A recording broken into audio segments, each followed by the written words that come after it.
Bago natin simulan ang kwentong ito, shoutout ko muna yung mga bago kong warrior members na sina Danny Sinel, Ma Teresa Lacerna, Vic Vic Bastian, Josan Kataloktokan, MK Reels, Drew Bolisay, at si Relando Mapa. Maraming salamat po sa inyo. Simulan na natin to. Ang mga kwentong ito ay hango sa totoong buhay. Mga karanasan ito ng mga subscriber natin na sina Mary, Ibzan, at ni Julie Robles. Unang karanasan, kay Mary. Magandang araw, Pinuno. Matagal mo na akong subscriber. Gusto ko lang ibahagi ang karanasan ng mama ko. Nangyari ito sa Pasig City, kung saan kami nakatira. Hindi ko na sasabihin kung saang barangay. Pero nasa boundary kami ng Pasig at Taytay. Nangyari ito noong October 2000. Noong mga panahong ito, marami sa kapitbahay namin ang buntis. Mga 3 ata yon. Maagang nagising ang mama ko. Mga 4:00 yon ng madaling araw. Kasi kumatok ang kapatid ko kasama ang kaibigan niya sa bahay. Kakauwi lang nila galing sa lamay sa kabilang eskinita. Yari pa noon sa kahoy ang bahay namin. Pero meron kaming maliit na parang terrace. Dahil nagsabi ang kapatid ko na babalik siya ulit ng lamayan, lumabas si mama at tumayo sa terrace habang tinitingnan yung kapatid ko na naglalakad. Ang sabi ni mama, lumiko yung kapatid ko at yung kaibigan nito sa may shortcut. Papunta yon sa kabilang eskinita. Maya-maya pa, may malaking ibon ang biglang lumipad. Para bang nabugaw ito ng kapatid ko at ng kaibigan niya nung pumasok sila sa shortcut. Doon kasi sa may shortcut, Pinuno, yung mga bahay nun sa gilid, may mga buntis na nakatira.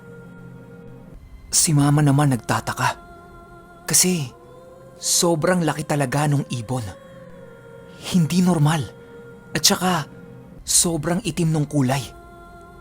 Gulat na gulat si mama. Ang masakit pa nito, bigla itong huminto sa harapan niya at binuka nito ang napakalaki niyang pakpak.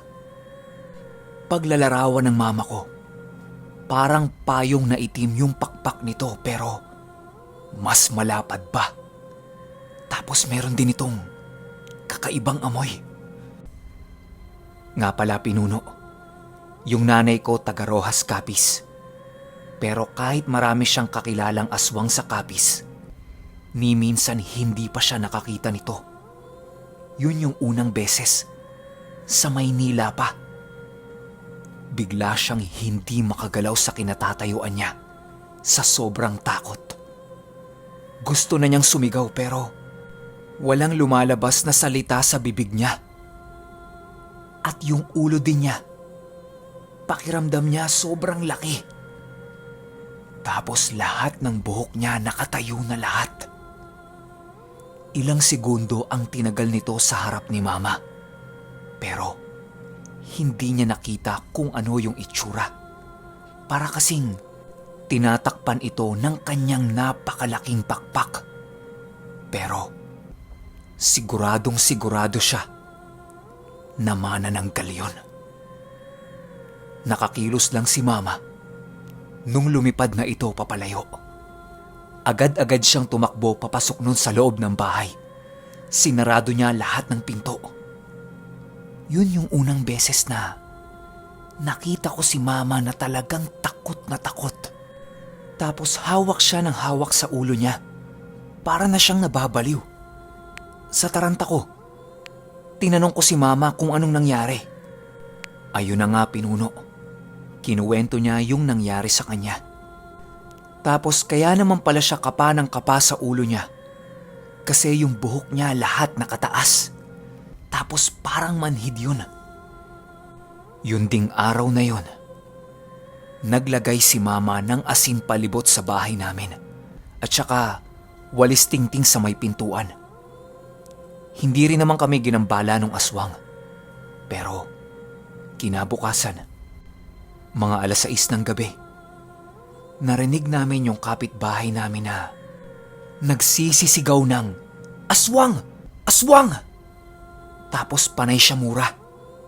Nung lumabas kami, nakita namin ang isang napakalaking aso. Kulay itim yon. Tapos tumatakbo papalayo habang hinahabol nung asawa ng kapitbahay namin. Pero hindi niya inabutan. Nung nakita ko yon, talagang gulat na gulat ako, Pinuno. Wala namang askal na ganong kalaki. Yung laki niya, parang yung mga asong may lahi. Tsaka sigurado kami, Pinuno, wala kaming kapitbahay na may alagang ganun. Imposible. Nung tinanong ng mama ko yung kapitbahay naming buntis, ang sabi nito sa kanya, nung nagpapakain siya ng anak niya, may narinig siyang nag-aangil sa paligid ng bahay nila. Pagtingin niya sa may pintuan nila, nagulantang siya sa nakita niya. Kasi nga, merong malaking asong itim ang nakatitig sa kanya at sa mga anak niya. Para bang gustong-gusto sila nitong dampahin. Kaya doon siya nagsimulang magsisisigaw. Mabuti na lang, nandoon yung asawa niya, kaya agad-agad nitong hinabol yun. Usap-usapan noon ng mga matatanda sa amin, baka bagong yanggaw yun, kaya ganun siya kaagresibo. Mula nun, Pinuno, palagi na kaming naglalagay ng asin sa paligid ng bahay namin. At hanggang ngayon, wala na kaming nararamdamang kakaiba sa lugar namin. Hanggang dito na lang po, Pinuno. Salamat. Ikalawang karanasan kay Ibzan. Magandang araw sa iyo, Pinuno. Ako po si Ibzan. Taga Cebu po ako. Ang kwento ko po ay tungkol sa isang pari na walang ulo o pugot na ulong pare. Nakaharap ito ng isa sa mga lolo ko, side ni Papa. Doon po sa aming bukid, hindi ko na lang po babanggitin yung pangalan ng lugar, pero nasa south po ito ng Cebu. May malaking puno po doon na kung tawagin ay Olayan. Hindi ko po alam kung anong tawag dito sa Tagalog. Masasabi ko pong mahiwaga ang puno na ito. Kasi ilang beses na yung sinubukang putulin ng mga tiyuhin ko. Pero wala. Hindi talaga napuputol ito. Kahit anong klase ng pangputol ginamit na nila dito. Tapos ang masakit pa nun, after nilang subukang putulin yung puno, palaging nagkakaroon ng sakit yung tito ko. Kaya tinigilan na nila yon. Ang sabi ng isang matanda doon, "Huwag niyo nang subukang putulin niyang puno. Bahaya ng iba't ibang klase ng mga engkanto. Kaya tigilan niyo na." Pero matigas talaga ang ulo ng tiyuhin ko na ito. Katabi naman ng sinasabi kong puno ay kung tawagin ay tabay o tabay. Hindi ko alam eh. Na kung sa Tagalog ay balon na malalim, Pinuno. Mga 18 feet siguro ang tansya kong lalim nito. Lahat ng tao sa amin doon kumukuha ng tubig na ginagamit nila pang araw-araw. Kaya ako pala nabanggit yung kahoy at yung balon na to dahil dito nangyari yung tagpo ng lolo ko at nung paring pugot na ulo. Ito na, Pinuno. Isang gabi nung matapos yung lolo ko sa pangunguha ng damo para ipapakain niya sa baka niya. Pagkatapos niyang pakainin yon, kailangan niya pa itong painumin.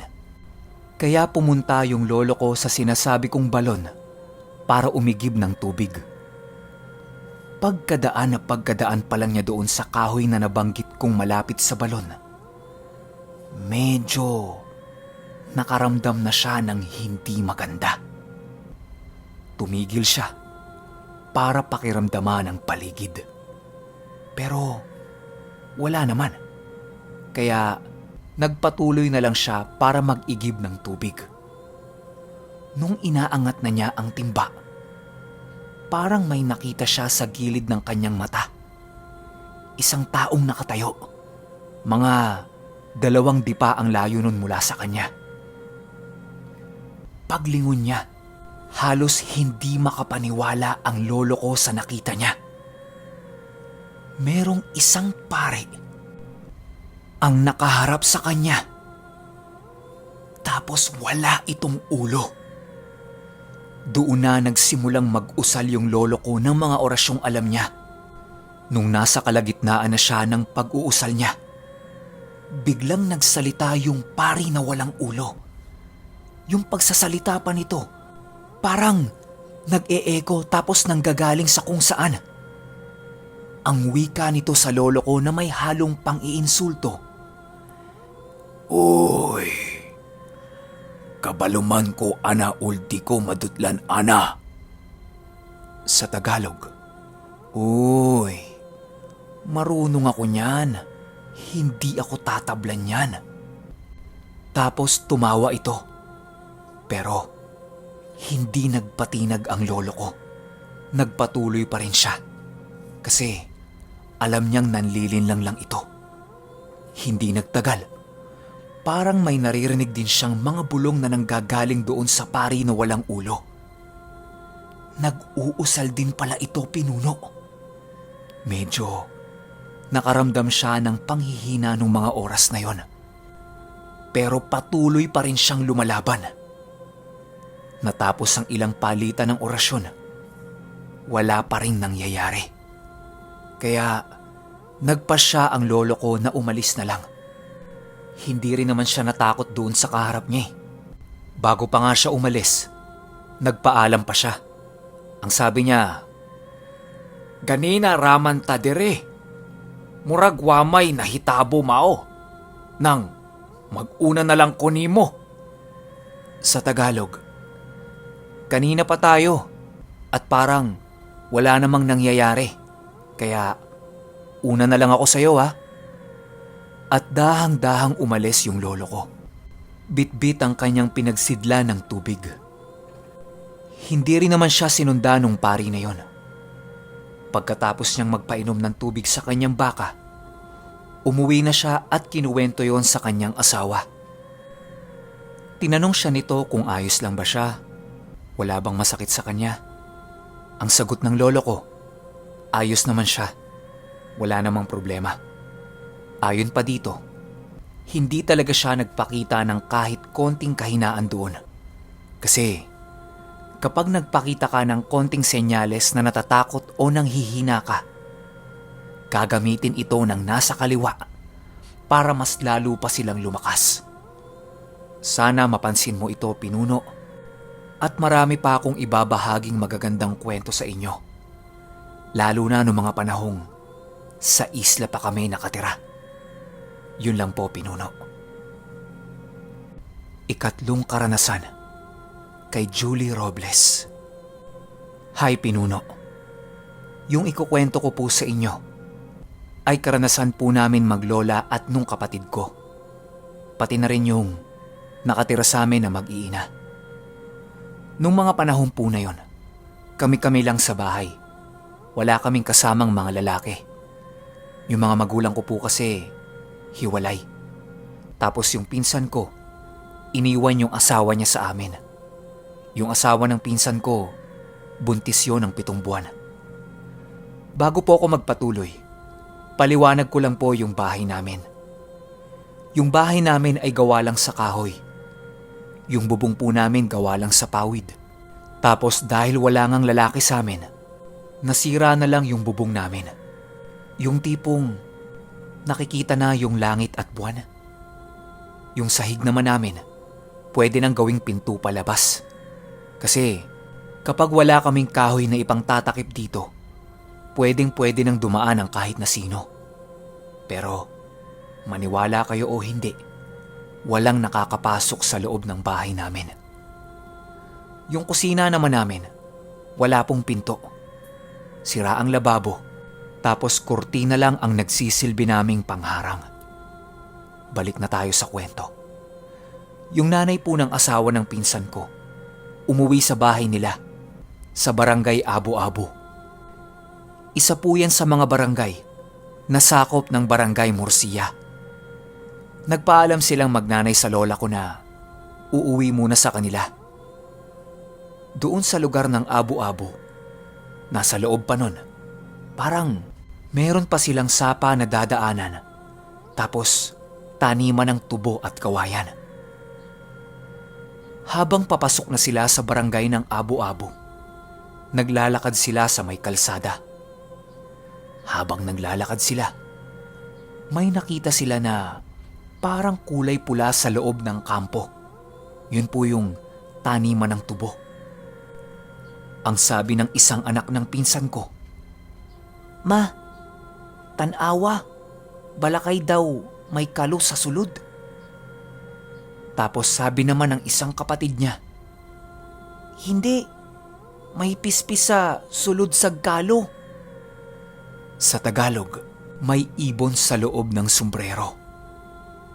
Habang naglalakad sila, napapansin itong asawa ng pinsan ko na yung nakikita nila sa loob ng taniman ng tubo, parang sumusunod sa kanila. Tapos habang nakasunod ito sa kanila, nakakaramdam na ng kaba yung asawa ng pinsan ko. Nang nakita niya na parang lumalapit na yun sa kanila, kinabig na niya yung anak niya papunta sa kanya. Kasi yung nasa loob ng tubuhan, unti-unti nang lumalabas sa taniman. Pero kahit kinakabahan na sila, nagpatuloy pa rin sila sa paglalakad. Isipin nyo alauna pa lang ng tanghali yon. Tapos ganun na yung nangyayari. Nung medyo malapit na yung nakikita nila, doon nila napagtanto na isa pala itong tao. Namumula ang mga mata nito kasabay ng naglalaway pa. Pero nakatuwad ito. Kaya pala ganun yung tingin nila nung nasa malayo pa. Ang masakit nito, meron pa itong kasama na lalaki din. Pareho silang naglalaway at tila ba takam na takam sila sa kung anuman yung naaamoy nila. Tuluyan ang nakalabas yung nasa loob ng tubuhan, pero nakaliyad ito pareho. Yung mag-ina naman ng pinsan ko, nag-iiyakan na dahil sa sobrang takot. Mabuti na lang at merong dumaan na single na motor. Tapos tanod pa yon sa lugar nila. Ang sabi nung tanod, "Hoy! Di puta pa! Gaputlak pa gani ang adlaw pa gang tunton ka na! Pulito sinyo! Kay basi malakbot ka pa namon!" Sabi nitong asawa ng pinsan ko. Bigla na lang tumakbo yung dalawang lalaki. Bumalik sila sa tubuhan. Tapos hindi na nila nakita. Ang sabi nung tanod sa kanya, ang tatapang ng muka ng mga aswang na yon, kahit may araw pa, gusto nang mambiktima. Ayon pa dito, parang sila yung mga tipo na kung tawagin ay mangingilaw. Sabi ng tanod sa asawa ng pinsan ko, mag-iingat sila at baka sumunod yon sa kanila. Lalong-lalo na sa kanya kasi buntis siya. Tapos may kasama pa siyang matatabang bata. Fast forward tayo. Nasundo na nila yung nanay nila at nakauwi na sila sa amin. Pero gabi na yon. Pagkatapos naming kumain, nagligpit na kami para matulog. Mga 9:00 na yon ng gabi. May naririnig sila na parang may tumatakbo sa labas ng bahay namin. Pabalik-balik lang yon at paikot-ikot. Nung 11:00 na ng gabi, merong nakita yung kapatid ko. Sobrang laking aso na kulay itim. Tapos nasa silong yon ng bahay namin. ang sabi ng kapatid ko, "La, may ido sa dalong balay. Itong kagkadako." Habang doon naman sa may kusina namin, may nakikita silang anino sa labas. Di ba, kurtina lang ang pinakapinto namin doon. Yung nasa kabila ng kurtina, umaangil na.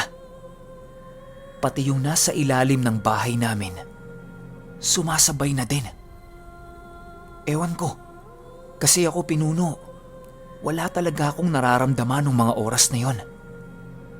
Ang sabi ng asawa ng pinsan ko, yung nasa kabilang kurtina, tinatawag na siya. Yung lola ko naman nagmumura na. Pati yung matandang nanay ng asawa ng pinsan ko, nagagalit na din. Umaangil na yung nasa pinto. Tapos, yung sa may kurtina namin, para itong hinihingal-hingal. Kasi nakikita naming hinahangin yung kurtina eh. Matapos yan, maski ako pinuno, narinig ko na yung mga sinasabi nila. Pero iba-ibang tunog na ang narinig namin nung mga oras na yon. Merong tunog ng butiki, palaka, pato, basta paiba-iba yung tunog. Alam mo, pinuno, sa totoo lang, open naman yung bahay namin eh. Kaya hindi ko maintindihan kung bakit nasa labas lang sila. Eh kung tutuusin, pwede na silang pumasok, di ba? Buong gabing ganun lang, pinuno. Hanggang sa tumungtong yung oras ng alas 4 o alas 5 na ng umaga. Tapos nun, bigla na lang silang nawala.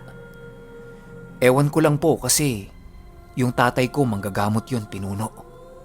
Meron siyang papel na sinusunog tapos hinahalo sa tubig. Nagdadasal siya tuwing hapon at nag-iikot ng pinapalo niyang makabuhay sa paligid ng bahay namin. Nga pala, pinuno, yung tatay ko, meron siyang basto na may nakasulat na Latin. Ang sabi niya, gumamela yung basto niya. Dinadasalan niya yon, tapos nililibing niya din sa lupa kapag mahal na araw. Meron din po ako nabasa na ganitong salita, VLAUAU, Amen. AAAAAGERAUAU, Amen. Sinadya kong mga letra lang yung banggitin para na din sa proteksyon ng sender. Wala rin akong ideya kung tunay yan o hindi. Sana, pinuno, pasagot naman po ako ng mga tanong ko. Alam kong alam niyo po yan. Okay, opinion ko sa mga kwento, no? Doon muna tayo sa una. Parang wala naman akong mabibigay na opinion doon. Kasi nangyari lang naman sa lugar nila. Tapos nawala rin kaagad, di ba? So, pass na tayo doon. Maganda naman yung kwento eh. Kaya nga napili ko siya. Doon naman sa pangalawang karanasan. Isa ito sa masasabi kong medyo laban sa kaliwa yung nangyari. Kasi kung kanan yung dala ng lolo mo, malamang isang salita pa lang, tatakbo na kaagad yung pugot na ulo na yon. Hindi naman pwedeng araw ng subukan yon kasi hindi naman mahal na araw, di ba? Ordinaryong araw lang naman. Opinyon ko lang yan ha.